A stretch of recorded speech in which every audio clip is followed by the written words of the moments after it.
Let me ask you something. Have you ever been told to follow your passion? Maybe it was in a graduation speech. Or a post on social media that said, "Do what you love, and the money will follow." It sounds good, doesn't it? But what if that advice isn't just wrong? What if it's actually dangerous? In So Good They Can't Ignore You, Cal Newport flips this entire belief system on its head. He argues that passion isn't something you start with, it's something you build. People who genuinely love what they do didn't begin their journey with clarity or inspiration. They became passionate through years of effort. They started with a commitment to mastering something, to showing up, day after day, and getting better at their craft. The more capable they became, the more meaning and satisfaction followed. Passion then is not the spark. It's the smoke that rises after the fire of mastery. Chapter 1: Passion is Rare. Let's start with one of the biggest myths out there, that everyone has a predestined passion just waiting to be discovered. Newport says this simply isn't true. Most people assume passion is a starting point. But in truth, it's something we discover along the way. In fact, research shows that the majority of so-called passions are hobbies. When people describe their passion, it often has nothing to do with their actual career path. And when they try to follow that passion, the excitement fades quickly. Newport challenges the idea that your job should give you freedom, creativity, or a sense of purpose right away. He says those things come later, after you've developed skill, after you've pushed through boredom, and after you've earned a level of control. So if you feel stuck because you don't know what your true calling is, maybe it's time to stop waiting and start practicing instead. Meaningful work doesn't start with passion, it starts with showing up and getting good. Chapter 2: Be So Good They Can't Ignore You. Now here's the line that changed everything. It comes from comedian Steve Martin. When asked how to succeed, he said, "Be so good they can't ignore you."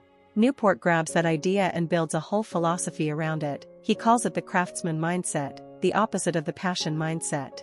Instead of obsessing over what your job can give you, you focus on what you can give, how you can improve, how you can build rare and valuable skills that nobody else has. This shift in mindset changes everything. It moves the focus away from self-indulgence and toward contribution.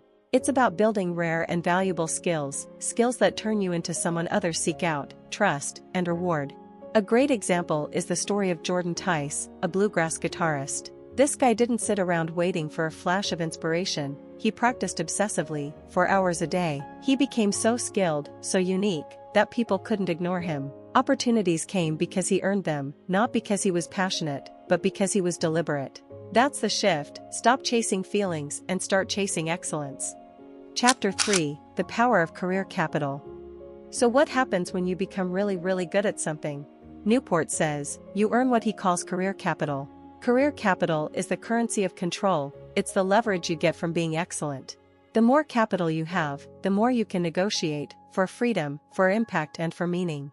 Think of it like a bank account. You can't make big withdrawals, like quitting your job, working remotely, or launching your own thing unless you've made big deposits. And those deposits come from deep work, from years of showing up when it wasn't exciting, and from becoming irreplaceable. Newport warns, people who skip this step often get stuck.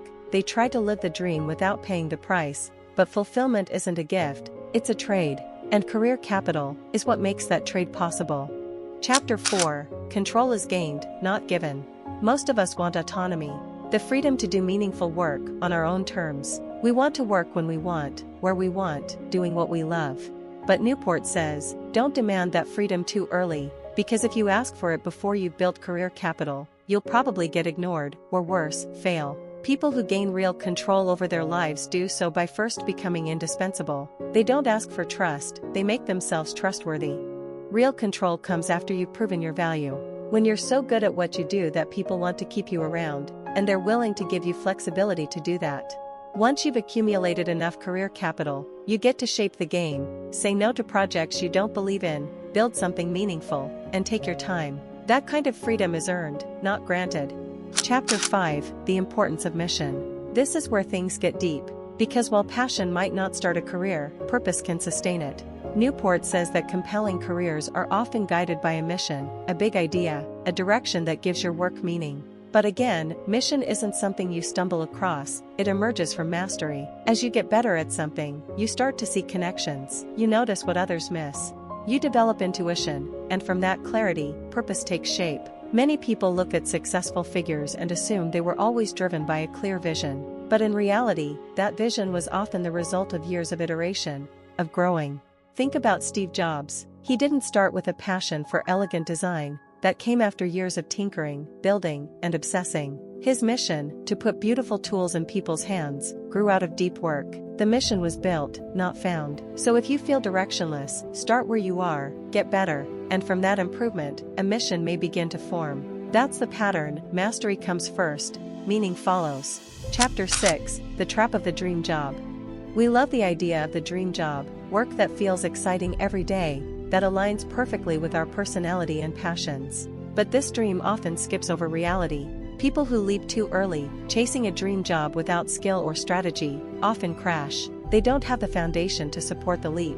They have the desire, but not the ability. Just like the ones that quit their jobs to do what they love, and end up broke, frustrated, or burned out. Because while the dream was real, the foundation was missing. Dream jobs aren't found, they're built. Slowly, carefully, through hard, and often boring work. The kind of work that earns trust, builds mastery, and creates leverage. So instead of fantasizing about escaping your current life, Newport says, make your current work a training ground. Build skills that give you freedom, then, when the time comes, you'll be ready to leap. And this time, you'll have wings. Final reflection, the deep rewards of mastery. At the end of the day, So Good They Can't Ignore You is about power, the power of self-direction. The power to do meaningful work, to create, and to walk your own path. And the core message here is not about abandoning passion, but about understanding where it really comes from. As Newport says, passion isn't something you chase, it's something you create through effort, intention, and skill. The people who love their work aren't lucky, they're practiced, they're focused, they've pushed through boredom, uncertainty, and repetition. And on the other side, they found something real. So maybe you don't need to figure out your whole life today. Maybe you just need to start showing up with care. Because when you commit to excellence, day after day, you wake up one morning and realize, you've built a life so good, it can't be ignored. If this video helped shift your mindset, make sure to subscribe for more book summaries that are made to live, not just to listen to. Until next time.